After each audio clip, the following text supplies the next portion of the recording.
क्या राघव चड्ढा सिर्फ वही मुद्दे उठाते हैं जिन पर सरकार पहले ही फैसला ले चुकी होती है? क्या उनका यूथ आइकन वाला इमेज सिर्फ एक मास्टर क्लास पीआर स्ट्रेटेजी है?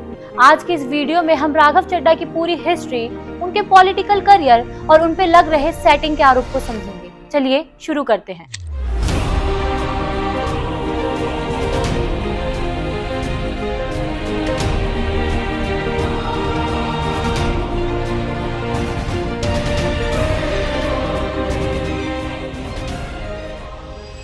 तो कहानी शुरू होती है 2011-12 में, जब देश में अन्ना हजारे का आंदोलन चल रहा था। तब एक 23 साल का लड़का जो लंदन स्कूल ऑफ इकोनॉमिक्स से पढ़कर आया था और एक सक्सेसफुल चार्टर्ड अकाउंटेंट था, वो इस आंदोलन से जुड़ा। वो लड़का था राघव चड्ढा। अरविंद केजरीवाल ने राघव के टैलेंट को पहचाना। क्योंकि वो सीए थे तो उन्हें पार्टी के अकाउंट्स और फाइनेंशियल मैटर्स की जिम्मेदारी दी गई। आम आदमी पार्टी शुरू से ही अपनी एक अलग इमेज बनाना चाहती थी, एक पढ़े लिखे, प्रोफेशनल और ईमानदार नेताओं की। राघव चड्ढा इस इमेज में बिल्कुल फिट बैठते थे। 2015 में जब आम आदमी की दिल्ली में सरकार बनी तो राघव को फाइनेंस मिनिस्टर का एडवाइजर बनाया गया, सिर्फ ₹1 की सैलरी पर। यहीं से उनकी इमेज बनी एक क्लीन, एजुकेटेड और इंटेलिजेंट नेता की। लेकिन राघव चड्ढा सिर्फ एक बैक रूम बॉय बनकर नहीं रहना चाहते थे। 2020 में उन्होंने राजेंद्र नगर से चुनाव लड़ा और बड़े मार्जिन पर जीत भी हासिल की। यही उनकी पहली बड़ी पब्लिक एंट्री होती है, जहां वो स्ट्रेटेजिस्ट नहीं बल्कि एक ग्राउंड लेवल पॉलिटिशियन बनकर सबके सामने आते हैं। पर उनकी असली परीक्षा होनी अभी बाकी थी। पंजाब 2022 इलेक्शन आम आदमी पार्टी के लिए सिर्फ एक चुनाव नहीं था, बल्कि एक दिल्ली मॉडल को दूसरे राज्य में साबित करने का एक बेहतरीन मौका। राघव चड्ढा को पंजाब का को इंचार्ज बनाया गया। उन्होंने सिर्फ रैलीज नहीं की, बल्कि कैंडिडेट सिलेक्शन, कैंपेन मैसेजिंग और ग्रास रूट स्ट्रेटेजी पर सीधा काम किया। बिजली फ्री, शिक्षा, स्वास्थ्य जैसे मुद्दों को एक स्ट्रक्चर नैरेटिव में बदला गया, जिसे हर गांव, हर शहर तक पहुंचाया गया। और नतीजा, आम आदमी पार्टी ने 117 में से 92 सीट जीत ली। यह सिर्फ एक जीत नहीं, यह एक पॉलिटिकल लैंडस्लाइड था। इस जीत के बाद राघव चड्ढा को आम आदमी पार्टी का इलेक्शन स्ट्रेटेजिस्ट माना जाने लगा और रिवॉर्ड में उन्हें राज्यसभा भेज दिया गया। सिर्फ 33 साल की उम्र में वो इंडिया के सबसे यंग एमपीज में से एक बन गए। अब आते हैं सबसे इंटरेस्टिंग पार्ट पर। अगर आप राघव चड्ढा के सोशल मीडिया हैंडल्स को ध्यान से देखोगे तो वो बहुत ही रिलेटेबल मुद्दे उठाते हैं, जैसे कि आपके फोन का रिचार्ज 28 दिन का क्यों है, 30 दिन का क्यों नहीं। लेकिन यहाँ एक कैच है, टाइमलाइन को ध्यान से देखें तो एक अलग कहानी सामने आती है।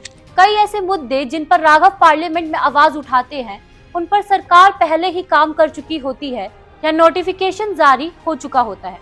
एग्जाम्पल के लिए, ट्राई ने जनवरी 22 में ही 30 दिन वाले प्लान को लेकर दिशा निर्देश जारी कर दिए थे, जबकि राघव चड्ढा इस मुद्दे को 2024-25 के आसपास जोर शोर से उठाते हैं। वैसे ही जीरो बैलेंस अकाउंट, आरबीआई ने दिसंबर 2025 में जीरो बैलेंस अकाउंट पर नए निर्देश जारी कर दिए थे और राघव चड्ढा अपनी स्पीच देते हैं जनवरी 2026 में।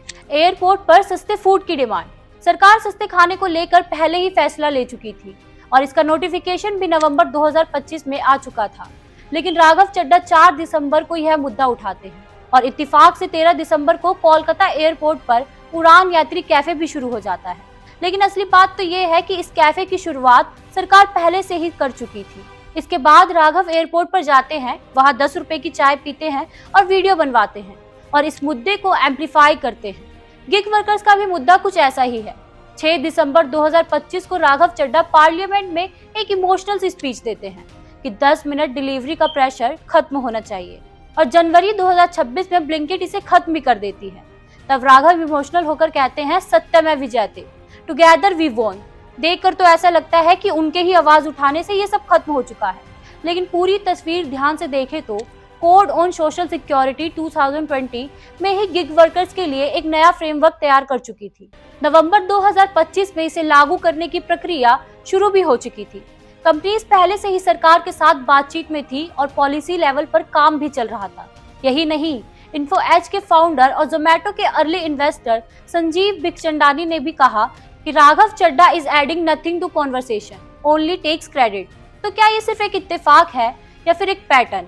एक और इंटरेस्टिंग बात, राघव चड्ढा ज्यादातर वही मुद्दे उठाते हैं जो देखने में कॉमन मैन के इशू लगते हैं, लेकिन वो इशू वही होते हैं जो सोशल मीडिया पर आसानी से वायरल हो सके और यूथ को अट्रैक्ट कर सके।